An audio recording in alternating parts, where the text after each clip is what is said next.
Luke Gilligan, and this is the Wool Enthusiast Podcast, a weekly podcast about my crafty and knitting life. Each week, I will talk about a project that I've been working on and then answer a few questions from my followers. Make sure to stay up to date with my fiber journey, and you can find me on Instagram as @WoolEnthusiast, Ravelry as Wool Enthusiast Co., and www.woolenthusiast.com. So, if you didn't watch my episode introduction, basically the Wool Enthusiast Podcast is a podcast where I talk about one of my Instagram posts and projects that I've been working on and just share the backstory to it. I'll also have another section called Answering Your Questions, which is just a place where I can answer the questions that I get asked every week, and then from my followers on Instagram and other social media accounts. And then I'll have a section called Public Knowledge, where I talk about some noteworthy things or posts or projects that I've seen in the knitting industry. So I'm very excited, and with that quick introduction done, let me share with you the story behind one of my favorite projects that I've been working on in the past few weeks, which was my felted Halloween oven mitt. If you want to see the post that I'm referring to, make sure to check out my show notes, which will be listed in my website, where I will link to the post. So let me get started with the story behind Ralphie, the kind felted jack-o'-lantern oven mitt thingy. This summer, I spent a majority of the summer with my sister in San Diego, California, and let me tell you, it was very fun. I really enjoyed spending time with my sis, but I also got to work and knit and design and just have fun with my knitting and using it as a full-time job. I also have a lot of family and friends in California, and so I decided to safely visit my godmother who lives in Orange County. Now, you guys, let me set the scene for you. My godmother is one of the most thoughtful, wise, and organized, overly organized human beings that I will ever know. I literally strive to be like her. But to add to the amazing things she does, she literally has a designer home. It has been shown in magazines, and it is the epitome of perfection. But her backyard is a meditative sanctuary. Meditative sanctuary. I can't even explain how nice it is. I've told her multiple times that she should just rent out appointments and make a profit off of it. But she has a pool and grass and bird feeders and lots of animals and chirping, and it's just where I spent most of my time out there knitting, and I loved it. But also, my godmother, she loves to support me and ask me questions, and she also loves to take me on yarn crawls anytime I see her. And if you don't know what a yarn crawl is, basically it's going to multiple different yarn shops in one day, and we go to a lot usually. She one time funded basically my whole year's worth of my stash. But, however, due to the circumstances this time and the fact that we are living in a pandemic, we decided to just check out one. So we went to the Sheared Sheep in Newport Beach, and I shared photos of this yarn shop on the inside of my Instagram post that is linked in the show notes. And you guys, this was a very beautiful yarn shop, and it was in a great area, but just walking in on the outside, they had just some knitted buntings at the top, and it was very cute and well curated. Because I remember walking in, and we walked in, and my godmother just automatically went to the window shop, or the window thing where all the finished objects were, and she had a fascination with this jack-o'-lantern oven mitt thing. And to me, from a far distance, it kind of looked like Eeyore in an oven mitt had a baby, but it was kind of deformed looking. But she loved it, and I just remember going and looking at it and being like, oh, just take a picture of it, and then maybe I'll make it for you. I had no intentions of doing that, but I just wanted to look around. And so we walked in, and the kind lady that was working it, this happens to me all the time, but she looks over at my godmother and is like, oh, it's if you need any help, just let me know. If you need help finding yarns, and then looks at me and kind of gives me that smile that's like, oh, it's cute that you're coming in with her. But it kind of got awkward when my godmother was like, no, he's the one that knits, not me.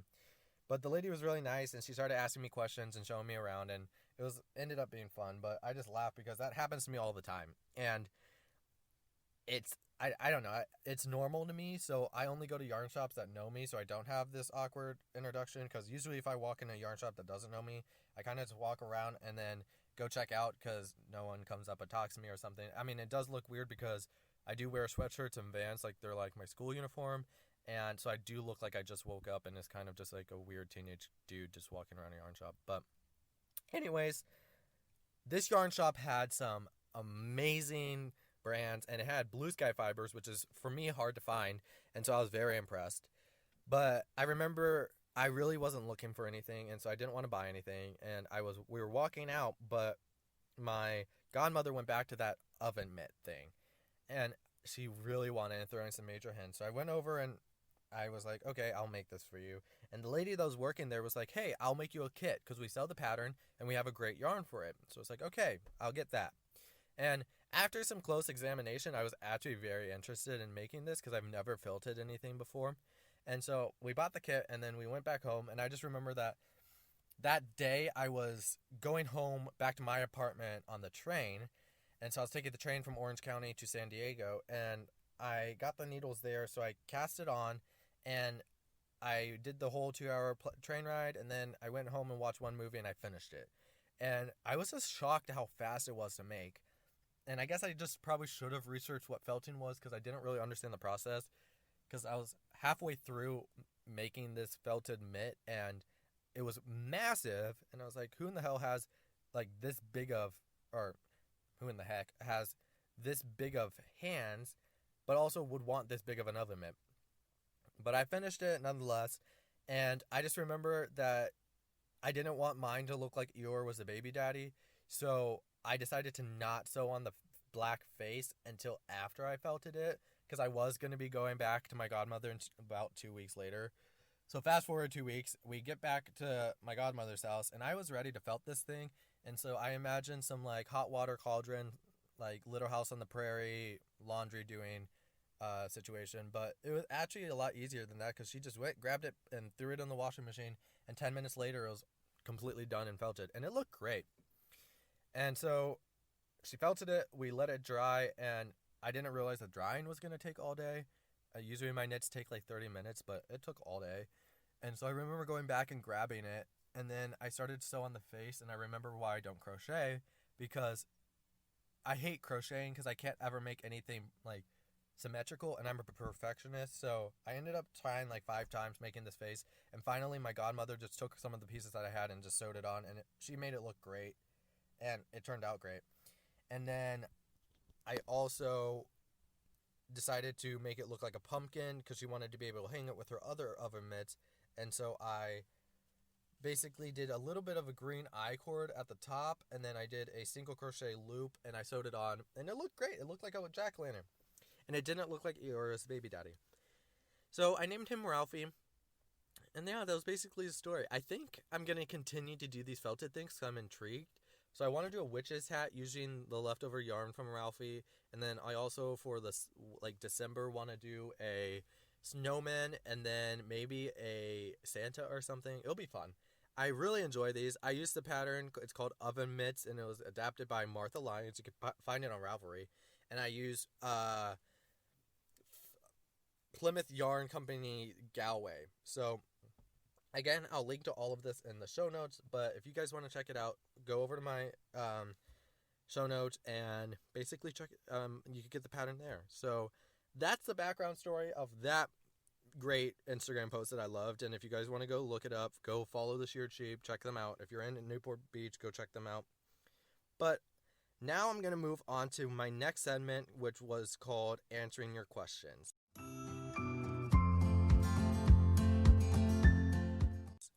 So today, the question came from one of my Instagram followers named Corey, and her Instagram handle is Zedufelt, Zedufelt. And she asked, where did you learn how to knit and do you crochet? So this is a great question, and I think I'm going to change it up a little bit because I feel like it's totally fitting for the first episode to share my fiber story. And so I learned how to knit when I was around 7 or 8 because I remember I've always been an overly active, creative kid. And so my grandma was at home one day because she lives in California, but she was visiting us, and she was knitting a blanket for my uncle. And I was just really intrigued, and so I wanted to knit, and I think I was just annoying enough that I asked too many times, and so my mom grabbed some chopsticks and some twine that we had, and yeah, I learned how to knit. And so my grandma taught me the garter stitch, but I remember that I wanted to learn more, and so I'm just lucky enough to live in a generation where everything's on YouTube. And so I just remember in my free time, I would sit in the office when I had computer time, and I would just let Very Pink Knits tutorials shuffle. And so I wanted to absorb as much information as quick as possible, and I thoroughly enjoyed it. And I just remember sitting there just watching as I knit. And I've always had this thing where I've always wanted to learn 2 new things with anything I do. So when I was knitting, I was trying to add 2 new techniques to it, and I think that's really what helped me out, because I learned how to knit very fast, and I basically mastered a lot of the techniques within my first couple years of knitting. And then I learned how to read patterns about 3 years in, and then I started designing patterns, and then I started editing patterns, and that's kind of where I'm at now. I've never put it down. I absolutely love knitting, and I learned how to knit when I was really young by my grandma, which is, I think, a classic story. And so, to answer the second question she had is, do you crochet? And as you heard from my Felted Mitts story, I do crochet. I know the techniques. I don't do it enough to call myself a crocheter. So, no, not really. I mean, I do. I don't know. I know the techniques. How about that? So, that is the end of the answering your questions segment. Again, if you want to ask me some fun questions, please do comment on in my Instagram post or DM me, and I'll answer them in future episodes. So now I'm going to move into my final segment, which is called Public Knowledge.